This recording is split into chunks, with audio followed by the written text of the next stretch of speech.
this was, surprisingly, a lot of fun. Marvel's Guardians of the Galaxy seems to right the wrongs of the shit show that was Marvel's Avengers. I mean, I wasn't really interested in the previous game, in part because I grew tired of superheroes, thanks to the MCU formula, and of course because movie tie-in games don't have the best track record. It was also weird that the characters in the Avengers game didn't have the actors and actresses' likenesses. Yeah, I learned soon enough that this wasn't a movie tie-in game, but an original game that had characters loosely based both on the MCU movies as well as the original comics, or at least some of them, which is totally fine. It just caught me off guard. The Guardians of the Galaxy game pretty much does the same, but with that I didn't expect the MCU characters. I'm not familiar with the comics, but this game diverges a lot from the movies, both visually and lore-wise, even with how the iconic characters act, so it's either more true to the comics or this is an entirely new take on that band of merry space criminals. Either one is fine with me. I really like how the team is characterized. They're witty and snarky, they banter with each other all the time, but they respect each other and their leader, Peter Quill. Well, that's helpful. I did as our leader bid. Not all of us are so quick to disobey. Make up your mind.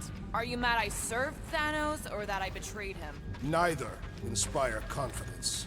At least when they're not fighting, that is. In the MCU movies, I sometimes wondered why the team even stuck around Peter Quill, because they didn't follow his orders and they didn't value any of his abilities. Not that he was very capable most of the time. He seemed to be nothing more than a comic relief character, in a group mostly comprised of comic relief characters. In the first movie, Drax took everything literal, and while he wasn't a complete idiot, his thought processes stayed pretty simple, and Groot pretty much just followed Rocket's orders. So it was pretty okay. In the second movie though, Drax just said a lot of stupid shit, half of it just belittling Peter Quill, and the sooner I forget how he made himself actually sick just by thinking about Mantis in a sexual way, the better. And Groot became too stupid to follow simple orders. This mostly was a problem with the MCU's jokes per minute rule, where every scene needed to have some punchline or witty remark or one-liner or whatever. And this was the main reason why I lost interest in the MCU as a whole. So I'm glad that this philosophy didn't make it into the Guardians of the Galaxy game. It's still full of jokes, one-liners and cynical remarks, but it comes off as more honest and respectful, and it doesn't try to lighten up serious scenes just to keep the kiddies happy. So yeah, I enjoyed my time with the game. It was pretty great. My time with it, that is. The game itself is okay. At least he's not shooting at us. He missed on purpose, right? Order the beast to do its job. Rocket, come on, man! Cram it fast. The whole structure of the game reminds me a lot of the Deadpool game from a few years back.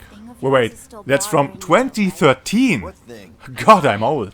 So you have to do some simple platforming and light exploration in quite linear levels, in between shallow but not really monotonous combat encounters, all the while listening to a ton of witty and charming dialogue that's acted out superbly to get you through the levels. Without these dialogues, I believe the game would be quite boring. Combat functions a bit like a spectacle fighter, just without the crazy weapons and combos. Imagine Devil May Cry or Bayonetta, but you're only allowed to use your guns. So instead of getting close to the enemy and performing ludicrous combos, you take shots at them from a distance with your pea shooters. I mean, there is a slow and sluggish 3-hit combo, but it doesn't deal much damage. It's only useful when an enemy gets in your face and is already on the brink of death, so that you can quickly dispose of them without bothering to aim. Well, and sometimes you can finish a frozen or otherwise afflicted enemy with an alternate melee animation. But most of the time you have to rely on your dual laser pistols. And it works well enough. Star-Lord isn't the damage dealer of the team. He is here to find or create an opening for his teammates to attack. So while your blasters are perfectly viable against fodder, Against stronger opponents you can only slowly chip away at their HP bar. To really deal damage, you have to command the other guardians to have them use their special abilities to bind or stagger enemies and deal massive damage. And when you're not giving commands to them, the other guardians fight well enough on their own. They don't really care for dodging attacks, but they can take quite a lot of damage, so it's fine. Star-Lord himself gets some upgrades for his guns over the course of the game to have them shoot elemental projectiles, to trigger enemies' weaknesses, to make them more vulnerable to standard attacks, deplete their shields or have them stunned for a short amount of time. In addition, you can dodge attacks and even unlock a perfect dodge ability where time slows down for a moment, but I don't see any reason for this to be here. In other Spectacle fighters, you get to perform a follow-up attack or just wail on the enemy to deal a lot of damage, but in this, you just keep shooting with your automatic pistols. I guess it gives you a breather, but combat isn't really that mentally demanding that you need one. But just to avoid misunderstandings, I think the gameplay is in fact quite competent. Not boundary pushing, not innovative, not even highly refined or presented in a unique way. Everything that's in this game you most assuredly have been come across in another game. But what it sets out to do, it does really well, most of the time. Jumping can be a bit janky, especially since the character tends to take a few steps forward after you stopped pressing in that direction. And the quick time events can be atrocious. It's already hard to judge your jumpable distance, but sometimes the game forces you into a ledge-grabbing QTE where you have to mash a button. Nothing special, but it threw me off the first time. And the time window seems to be quite small. Then there are QTEs where you have to press the correct button at the right time, but the on-screen prompt doesn't really match the scene, which results in you, or at least me, pressing the button too early. Or there are more complicated QTEs, where you don't even know what's expected of you and how many button presses you have to do. And these events don't really affect anything. Fucking up doesn't lead to a cool death animation, and they don't affect anything in the level. Nothing changes, you don't have to approach a challenge in another way. You just lose a tiny bit of health and get to try again. And if you fail a QTE during a cutscene, you have to sit through the loading screen and watch the scene again. These QTEs are just here to annoy the player or give the illusion of actually playing the game during some of the longer cutscenes. And I don't understand why. There were maybe 1 or 2 moments in the game where the QTEs improved the experience. But all the other times I'd rather have watched the cutscenes in peace, without having to hammer some buttons or concentrating on a prompt somewhere on screen. Thanks RE4 for that trend. No, please don't be mad, I love you. But yeah, interactive cutscenes were unnecessary for this game. Half of it already is just a movie, and I don't even mean that in a bad way.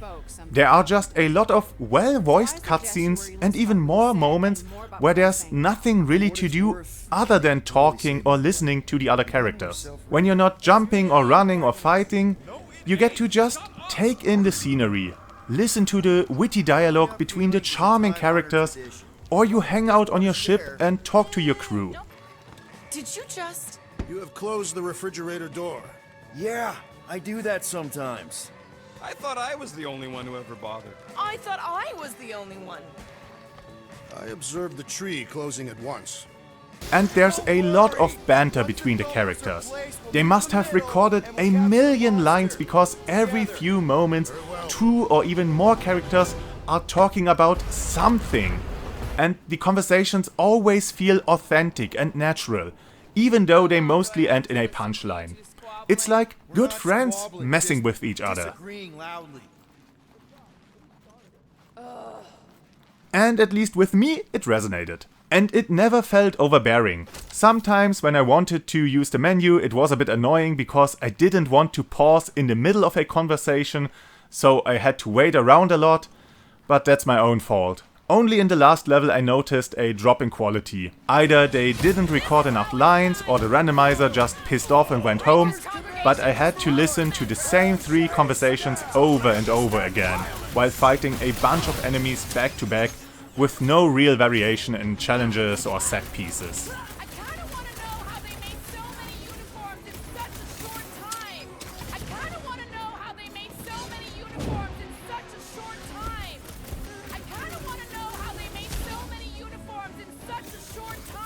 The weakest part of the game by a landslide, but luckily not that huge of a sequence. Aside from that, the whole game was very enjoyable. While the gameplay never really changed, aside from a few set pieces that were pretty awesome to be honest, the different environments and slowly growing ability list kept it fresh enough, and the well-written characters carried the whole experience. While the levels are hallways for all intents and purposes, there are a lot of nooks and crannies around every corner or some hidden path where you have to solve a simple puzzle to find a new outfit for one of the Guardians, or some scrap metal to upgrade Peter's blasters or visor, and by that unlocking new abilities or bolster existing ones. And that in addition to the special commands for every crewmate that you can unlock with ability points you get from leveling up after combat encounters.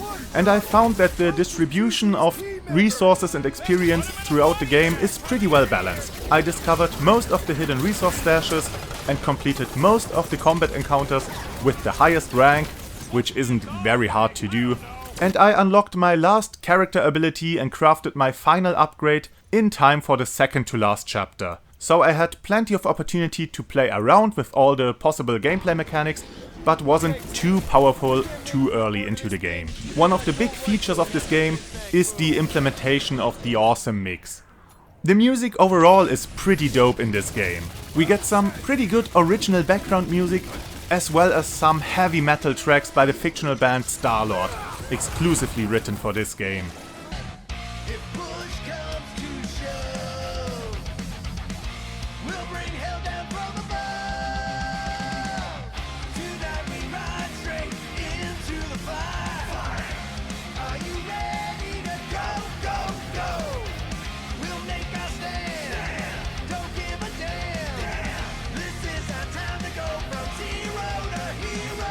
And of course, we also get to rock out to some pretty awesome licensed tracks from the good old 80s. Whenever we are on the Guardian's ship, we can just pick our favorite songs from the list and just have a good time.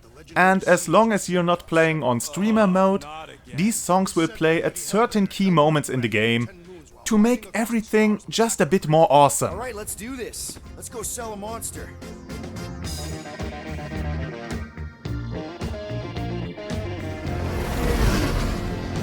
Not seriously flying into that. I say the weather patterns of Seknarf 9 are tied to the temperament of its ruler. That's not how women work. Or weather. Anyways, I'm sure it looks worse than it is. And of course, we can't forget Peter's awesome ability to rally his crew and spur them on.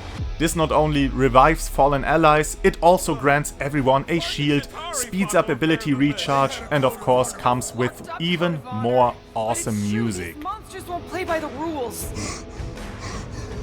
I am Groot.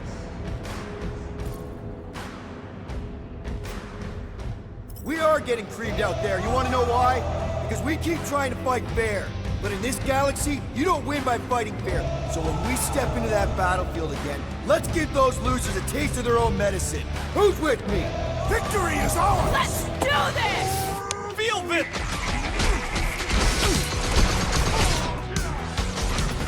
Finish them before reinforcements show up! That opportunity has passed! My only problem with that ability was that more often than not I activated it on accident. When I used my elemental shots with R1 and quickly wanted to use a teammate's ability with L1, and the game registered it as me pressing both buttons simultaneously. Yeah, I'm using a controller with this because I hadn't much fun with keyboard and mouse, but that might be a me problem. But there seems to be a bit of a delay with some button presses that caused this. I had a similar experience with the active reload ability, where it didn't work when I pressed the button too soon after it already hit the green reload prompt, but it still got registered when I pressed the button a bit too late, so there's that. There's a bit more jank to be found in the game, the aforementioned jumping, or some scripts not being properly executed, like this combat encounter where my crew just didn't spawn in and so I had to fight on my own, with the exception of some of Groot's abilities because he doesn't need to be in the vicinity of the enemy he's attacking. Well, I failed the encounter, and the second time around, the music just didn't start. But it's still nice of Gamora to remark on the radness of the music. I have to admit, the music makes it better. Well, since the awesome mix is a mandatory component of any Guardians of the Galaxy product, the game at this point just decided to crash. It worked fine on the third attempt. I also had some problems with massive stuttering and freezes during cutscenes and some transitions, which was weird because the rest of the time the game ran as smooth as butter. Though it seems to have stopped after the last update, so I guess they fixed this problem. So yeah, what this game lacks in depth, it makes up in style. There's a lot of visual variety when it comes to environments or enemy designs. The character writing is top notch, the story pretty okay, with a few emotional payoffs. There are a few choices to be made to change some of the scenes or encounters in a small way, but nothing too deep or extensive. You won't get the greatest game ever made with this one, or the best story ever written. But you will get a lighthearted and fun experience from start to finish that can offer some challenge, but mostly just wants you to feel awesome. And it left me wanting more, without disappointing me in the end. A must for Guardians of the Galaxy fans and also those who enjoy action games crafted after the Uncharted formula, with heavy use of set pieces and the like, and more casual core mechanics. And if this describes you, just give it a try. And before I bid you adieu, let's quickly talk about YouTube's decision to remove the public dislike count. They claim it's to protect small creators from bullying, but we all know it's to protect big corporations from backlash for their bad decisions. You can still quote-unquote bully creators because they still see how many dislikes they receive. It's the viewer who doesn't get any indication on how well a video has been received, which can be a problem in the case of tutorials or even news reporting or commentary. And we creators got no choice in this matter.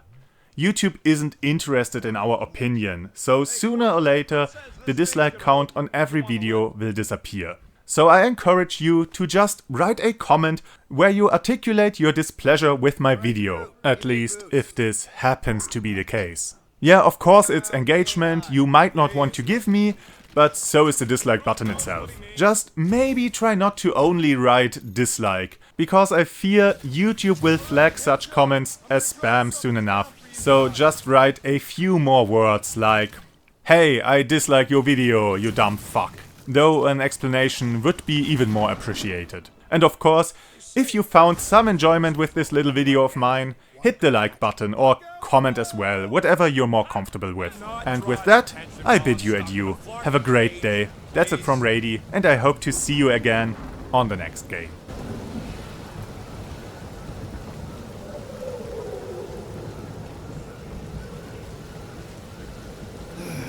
Does anybody have like a campfire song or something we can sing to kill the time? Ooh, I know one. It's called... Please stop. Right, yeah. Okay.